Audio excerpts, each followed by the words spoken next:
Vamos ahora a explicar las características de la escultura. Los griegos solían utilizar las esculturas para decorar casas y templos. En esas casas, en esos templos, pues colocaban esculturas de gran tamaño en las que representaban pues a personas famosas. Por ejemplo, podían representar a los atletas de aquella época, ¿no?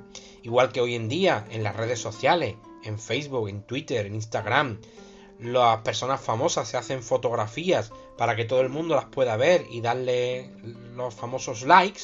Pues en aquella época también aquellas personas que eran famosos, políticos, sobre todo atletas, deportistas que habían competido en las Olimpiadas, pues también eran dignos de ser representados y se colocaban en las grandes avenidas, en los templos, para que todo el mundo pudiese admirarlo.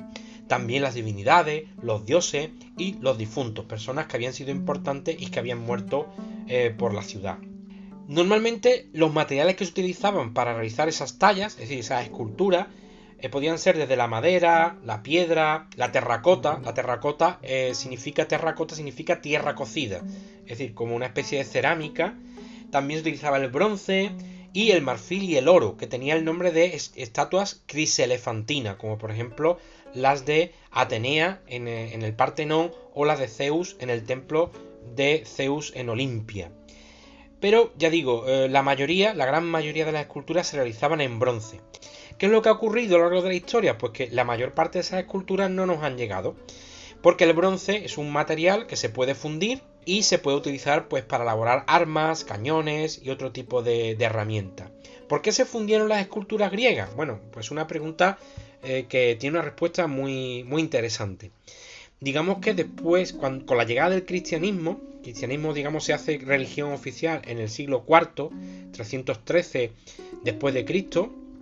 Con la llegada del cristianismo, todas estas esculturas, que muchas de ellas eran desnudos, pues fueron vistas como algo pecaminoso. El cristianismo veía el desnudo como algo que incitaba al pecado y que no estaba bonito, podríamos decir. Es decir, ver a un hombre o una mujer con su cuerpo desnudo, pues no era una visión muy gratificante, ¿no? Y entonces el cristianismo, como veía en eso que era pecado, pues entonces lo que hizo fue fundir esas esculturas, destruirla de alguna manera y utilizar el bronce para otro tipo de fines. ¿Por qué o cómo conocemos nosotros las esculturas que hicieron los griegos? Bueno, pues esta es una respuesta también un poquito curiosa. La mayoría de las esculturas que conocemos, entre ellas, por ejemplo, la del Doríforo, que podéis observar, pues no son originales. Es decir, no la hicieron. El Doríforo, por ejemplo, que tenéis ahí delante, no es el Doríforo que hizo el autor Policleto. Policleto hizo un Doríforo, pero lo hizo en bronce, o hizo varios, no lo sabemos. Ese se perdió, pero antes de que se perdiera, resulta que a los romanos les gustaba mucho el desnudo y les gustaba mucho la escultura griega porque era una escultura bella y que representaba el cuerpo femenino y sobre todo el masculino de una manera, digamos, muy, muy bonita para ellos. Y entonces los romanos pues hicieron muchas copias, muchísimas copias, ¿no? De esas copias muchas se han perdido, Hay esculturas, por ejemplo, que se han encontrado en el fondo del mar porque los barcos naufragaron, otras que se han encontrado enterradas, otras que seguirán enterradas y no se descubrirán a lo mejor hasta dentro de muchos años, y otras simplemente se destruyeron. Llegó el cristianismo y destruyó todo aquello que sonaba a pecado. De las tres esculturas que tenéis en el libro, la única que no es un original es la de en medio. Es decir, en el libro hemos puesto dos esculturas que son originales, que estaban realizadas en mármol, y la de en medio sí se realizó en bronce y es una copia romana, que es el Doríforo, que es una de las más famosas, podríamos decir, de la historia. En cuanto a los temas que representaban estas esculturas, pues eran muy variados. Ya digo, había escenas mitológicas. ¿Qué es la mitología? Bueno, la mitología es un poco la representación, digamos, del mundo y de los dioses que tenían los griegos. Era como un cuento, o una serie de cuentos a través de los cuales los griegos recreaban o tenían una representación, digamos, de cómo podía ser la vida de los dioses, de las ninfas, de los faunos, en fin, un mundo, digamos, de fantasía que ellos habían construido como en la edad contemporánea, o los superhéroes, por ejemplo, ¿no? Que se ha creado con la casa Marvel, pues algo parecido tenían de a los griegos en aquella época. Ellos se construían sus propios superhéroes, sus propias historias mitológicas, ¿no? Y después las representaban para que todo el mundo las pudiese admirar y conocer. La escultura se basaba fundamentalmente en el ideal de belleza, se buscaba una belleza idealizada, es decir, los cuerpos que fueran bellos, que fueran atractivos, no cuerpos feos, donde no existía la arruga, sino que eran cuerpos, bonitos, de buenas facciones y, cuerpos musculosos y bien proporcionados. Había una armonía, entre todas sus partes para... los griegos utilizaban una cosa que se llama el canon griego. Por ejemplo, el Doríforo, realizado por Policleto. Policleto fue el autor de un libro que se llama el Canon. El canon de Policleto, por ejemplo, tenía 7 cabezas, como podéis ver en el dibujo. De esta manera se creía que al establecer una relación de una de las partes del cuerpo con el resto del cuerpo, se creaba una armonía de proporciones que hacía que la estatua, que la escultura que se hacía fuera más bella. Algo parecido hacían también los egipcios, pero los egipcios, en lugar de utilizar como referencia la cabeza, utilizaban el puño. De tal manera que una escultura egipcia, para estar bien proporcionada y ser bella, tenía que tener el canon de los 18 puños.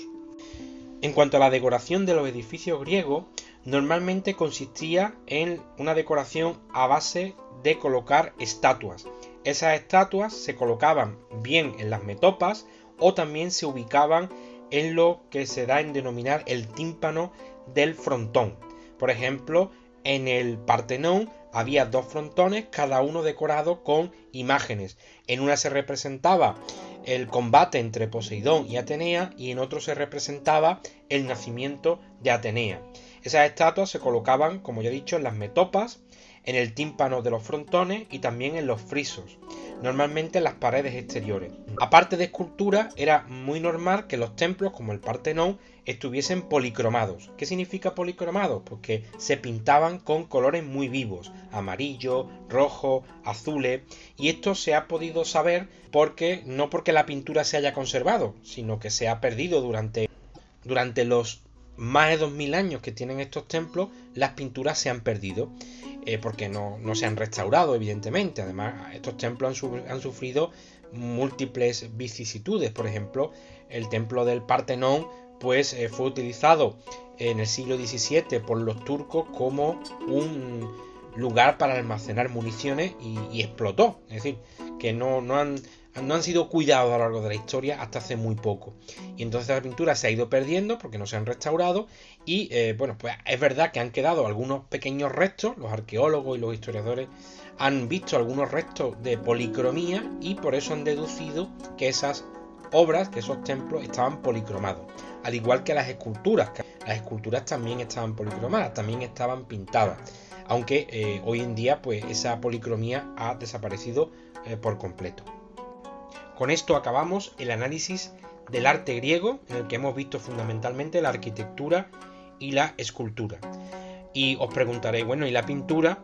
Pues realmente la pintura griega no se conoce prácticamente porque ha desaparecido. No se conocen referencias de algunos pintores griegos, pero lo único que nos ha quedado de algún reflejo de ese arte pictórico es la pintura que ha quedado en las cerámicas, ¿no? La cerámica, que ya la hemos visto en algún vídeo anterior, pues tenía un uso muy importante en la Grecia antigua, y entonces la cerámica solía estar decorado con bellos y originales diseños, donde los artesanos tenían una gran habilidad, esos grandes recipientes de almacenaje como vasos, esos grandes recipientes los decoraban con pinturas negras, pinturas rojas, y allí se representaban temas de la vida cotidiana, se representaban temas mitológicos, que ha permitido a los historiadores saber algunas de las costumbres o cómo era la vida cotidiana de los griegos y hacerse una idea de cómo pudo ser la pintura en Grecia, pero que realmente no conservamos prácticamente nada de lo que era la pintura griega. Con esto sí, ahora sí, terminamos este vídeo y el siguiente vídeo lo dedicaremos a la religión griega, a la cultura y a la ciencia.